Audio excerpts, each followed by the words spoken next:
morning, very dear children of God. The topic of discussion today shall be ego, a very misunderstood phenomenon. Ego can be briefly described as your self-importance. Another way to see your ego is the quality of your reactions to daily life pressures. Coming back to the level of self-importance, you will appreciate that this is a very subjective issue. A person can highly rank his importance, whereas he is not that important, and you can be mistaken in the way you judge yourself. The quality of your reactions also shapes up your ego. The more you react negatively, the higher your ego is. And the less reactive you are to life's pressures and stress, the less your ego is. Now, ego can be both healthy and unhealthy. Because ego forms part of creation, you have to accept that ego exists in all individuals. But when ego becomes unhealthy due to poor evaluation of yourself, then this becomes problematic for yourself and to all your relationships, personal, family, friends, and even at work.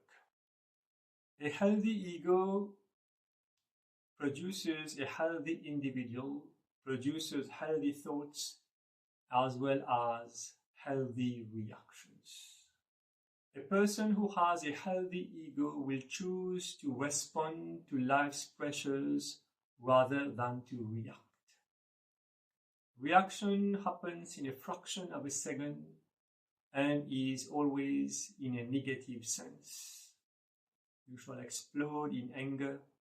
You shall be frustrated. You shall use foul words. You shall cry. You shall hit a person. You shall destroy objects, and the list is long. This is negative reaction and also a very unhealthy ego. A positive ego will respond positively and calmly to life's pressures and tests.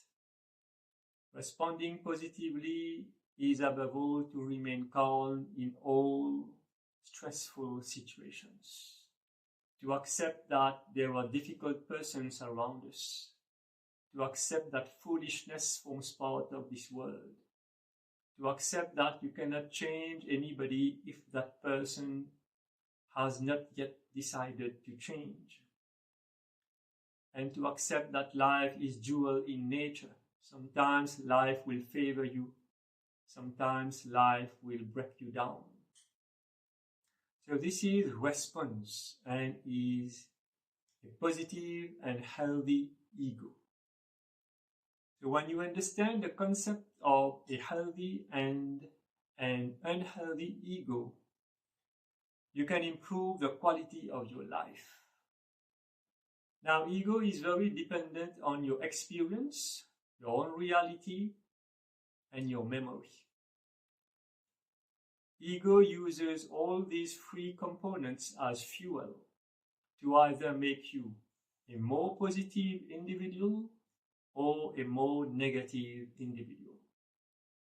If you use the experience of your life to become a bitter and a negative person, you are making the wrong use of your experience to fuel your ego in a negative sense. And you shall be termed as a negative person because all your reactions shall be detrimental to yourself and to your surroundings.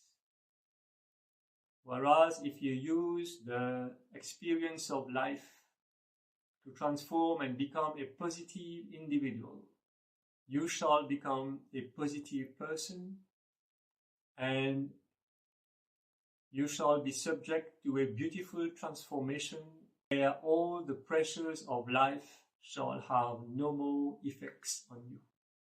And this is the only purpose of ego.